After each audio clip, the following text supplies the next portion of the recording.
There's a version of your life where nothing goes obviously wrong. You don't blow up your finances. You don't make reckless bets. You don't hit rock bottom. You just stay where you are, year after year. Same income range, same level of stress, same quiet feeling that you should be further ahead by now.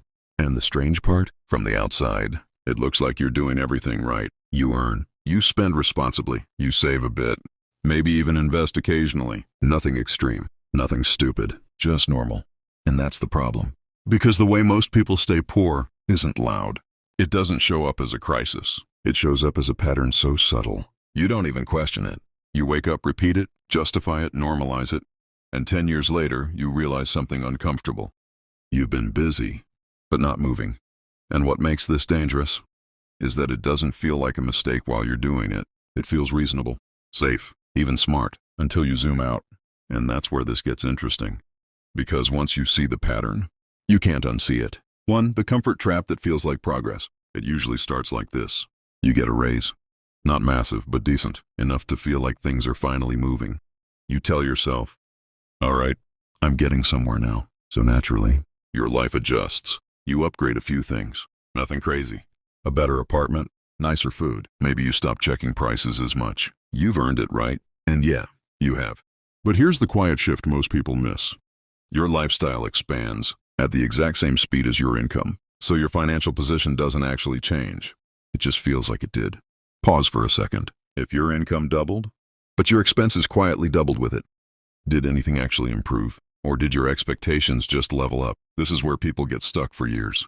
Because externally it looks like growth, but internally it's just maintenance. You're running faster, on the same treadmill. And the worst part? It feels stable, predictable, safe, which makes it incredibly hard to question. But here's the uncomfortable truth. If your life upgrades every time your income does, you don't build wealth. You build dependency on a certain income level, just to maintain your current life. And once that dependency locks in, you're not free. You're just better dressed. Now here's where it gets worse. Because this pattern doesn't exist on its own. It connects to something deeper. 2. The identity that quietly controls your money. Most people think money decisions are logical. They're not. They're identity-driven. You don't spend based on math. You spend based on who you believe you are and who you're trying to become. Think about it. Why do people upgrade things they don't fully need? It's rarely about function. It's about alignment.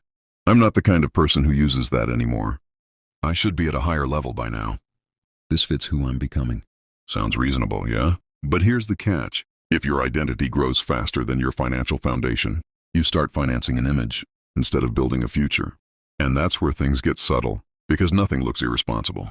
You're not doing anything extreme. You're just slightly ahead of yourself, slightly ahead in lifestyle, slightly ahead in expectations, slightly ahead in spending, and over time that slightly compounds, not financially, psychologically. You start needing more, just to feel normal. And once normal becomes expensive, everything else tightens. Your flexibility disappears. Your options shrink. Your risk tolerance drops, which means you stop making bold financial moves. You stop thinking long-term. You start protecting your current life instead of building a better one. Now ask yourself something honestly. Are your financial decisions driven by strategy or by identity maintenance? Because if it's the second one, you're not in control. You're managing a version of yourself, and that's expensive. But this still isn't the biggest trap, the real one. It hides behind something that sounds responsible. 3. The illusion of being good with money. There's a certain type of person who never feels like they're bad with money. They're not reckless. They don't overspend wildly. They avoid obvious mistakes. They're careful, measured, disciplined even. And because of that, they assume they're on the right path. But here's the uncomfortable part. Avoiding bad decisions is not the same as making good ones. You can be financially responsible and still go nowhere. Because responsibility often focuses on protection, saving money, avoiding risk, keeping things stable. And that's fine until it becomes your entire strategy. Because wealth doesn't come from playing defense forever. It comes from controlled offense, from positioning, from leverage, from decisions that actually move your trajectory. And most people never make those decisions, not because they're incapable, but because their version of being smart with money is actually just fear in a respectable outfit. They avoid investing properly. They delay big decisions. They overthink every move. They wait for certainty that never comes. And while they're waiting, time moves, opportunities pass, and their financial life stays quiet.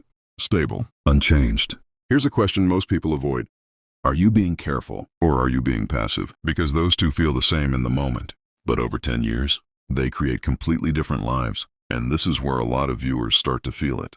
That slight discomfort, that thought creeping in. Wait, this might be me. If that's hitting right now, good, because the next part is where it becomes real. 4. The time cost nobody talks about.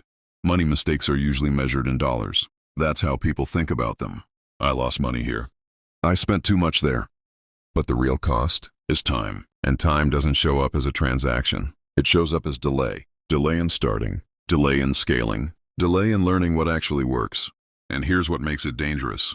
You don't feel it while it's happening. Let's say someone delays investing seriously for 5 years. Not because they can't, but because they're unsure. Waiting to understand more. Waiting to feel ready. Waiting for the perfect moment. From the outside, that seems reasonable. But what actually happened? They didn't just lose returns. They lost compounding. They lost experience. They lost positioning. They lost momentum. And momentum is everything. Because once momentum kicks in, things start accelerating without constant effort. But if you delay that, you stay stuck in manual mode, working harder, for smaller outcomes. And here's the part most people don't want to face. The longer you stay in that state, the harder it becomes to break out. Not because it's impossible, but because your life gets more complex, more responsibilities, more fixed costs, more pressure to stay stable, which makes change feel riskier, so you postpone it again and again until one day, you're not delaying anymore. You've just settled. And that's the quiet shift, the one nobody announces, the one nobody plans. It just happens, unless you interrupt it. Here's the reality most people eventually run into. Staying where you are is not neutral. It's a decision, even if it doesn't feel like one. Because every year you maintain the same financial patterns. You're reinforcing them. You're making them harder to question, harder to change, harder to escape. And the shift doesn't come from doing more. It comes from seeing differently, from realizing that comfort can be expensive. Identity can be misleading. Being careful can hold you back. And time is the one resource you don't get to reset.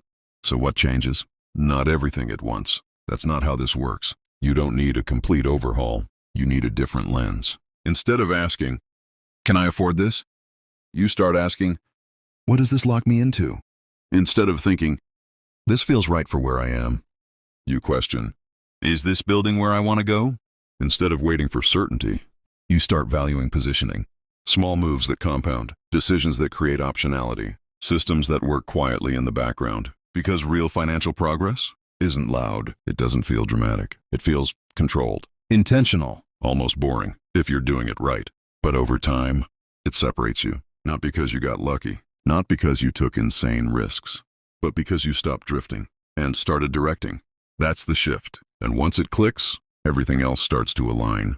Not instantly, but inevitably. If this felt a bit uncomfortable to watch, that's a good sign. It means you're starting to see the patterns most people ignore. And here's the thing. This isn't just about staying poor. It's about understanding why people stay stuck, even when they're earning more than ever. Because that's the next layer, the one that catches people off guard. Higher income, same position, more money, same stress. It doesn't make sense until you see what's really happening. So if you want to understand that shift, watch the next video on your screen. You're earning more, so why are you still stuck? That's where this goes deeper. And once you connect both, you won't look at your money the same way again.